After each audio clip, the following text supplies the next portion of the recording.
আসসালামু আলাইকুম। আজকে বোনের দেওয়া গিফটের কড়াইতে প্রথম রান্না করব।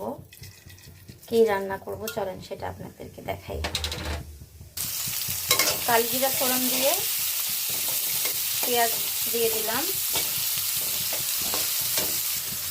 এখানে শুকনো মরিচ তেজপাতা রেখেছি, দিয়ে দিলাম।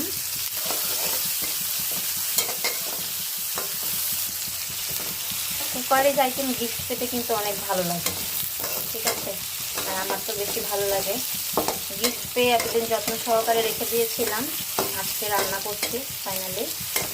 আজকে যেহেতু দুপুরে রান্না করি নাই, কালকে ফ্রাইড রাইস খেয়েছি, তাই ভাবলাম রাতে স্পেশাল কিছু রান্না করি। আর স্পেশাল কি সেটা আপনাদের সাথে শেয়ার করব। টপারের এই কড়াইটা গিফট পেয়েছি আমার এক বড় আপুর কাছ থেকে। বড় আপা ভালোবেসে গিফট করেছেন। তো এটাতে আমি দিয়ে দিলাম হচ্ছে রসুন। আমি কিছু কুচানো রসুনও দিব। তো আমি এখানে আদা রসুন দিয়ে দিলাম, দিয়ে সামান্য একটু পানি দিয়ে দিলাম, কারণ মশলাটা শুকিয়ে যাচ্ছে, যাতে পুড়ে না যায় সেই জন্য মশলাগুলো দিয়ে দিলাম। টমেটোটা দিয়ে দিলাম। আচ্ছা, আপনারা কি গেস করতে পারছেন কী রান্না করব, কী রান্না হতে যাচ্ছে? দিয়ে দিলাম সামান্য জিরা দিলাম, কারণ এখানে দিলাম তো 7 চামচের মতো ধনিয়া গুঁড়া। তো এখানে একে একে সব মশলা দিয়ে দিলাম, হলুদ, মরিচ, ধনিয়া, জিরা, আদা বাটা, রসুন বাটা সব কিছু দিয়ে দিলাম। সামান্য একটু পানি।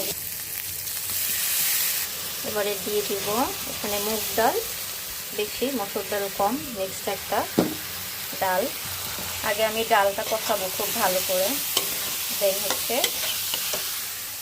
এখানে রাখা ফুলকপি, সিম, আলু এটা দিব। সবাই ভাববেন লবণ দেই নাই, এই যে লবণ দিয়ে দিলাম। ডাল আর সবজির পরিমাণ মতোই লবণটা দিয়ে দিলাম, ঠিক আছে। শীতকালে এই মুগ ডাল আর ফুলকপির তরকারি আসলে এটা মূলত ছিল আমার সেজ আপু রান্না করতো, খুবই মজা হতো। সঙ্গে হাঁসের ডিম ভুনা বা অন্য কিছু। তো আজকে আমি ভাবলাম যে মুগ ডালের সঙ্গে একটু মসুর ডাল মিক্স করি হালকা, আর হচ্ছে মুগ ডাল যেহেতু সহজে ভাঙতে চায় না, মসুর ডালগুলো গলে যাবে, একটু ঘন ঘন হবে সেক্ষেত্রে। তো এই পর্যায়ে সবজিগুলো দিয়ে দিলাম। শীতের দিনে আসলে তরকারির এত ভ্যারিয়েশন থাকে, সব কিছুই খেতে ভালো লাগে। আমি এখানে একটু গরম পানি বসাবো তরকারিতে দেওয়ার জন্য, ততক্ষণে এটা কষতে থাকে। এখন এই যে দিব গরম পানি গরম পানি দেওয়ার পরে এখন ঢেকে দিব।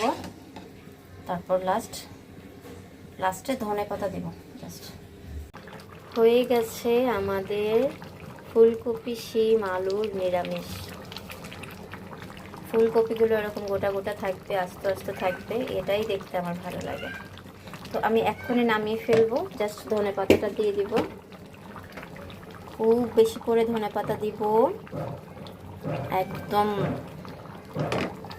যাতে সুন্দর একটা স্মেল আসে। তো এটা দিয়ে এখন গরম ভাত দিয়ে খাওয়া হবে। খুদা হাফেজ।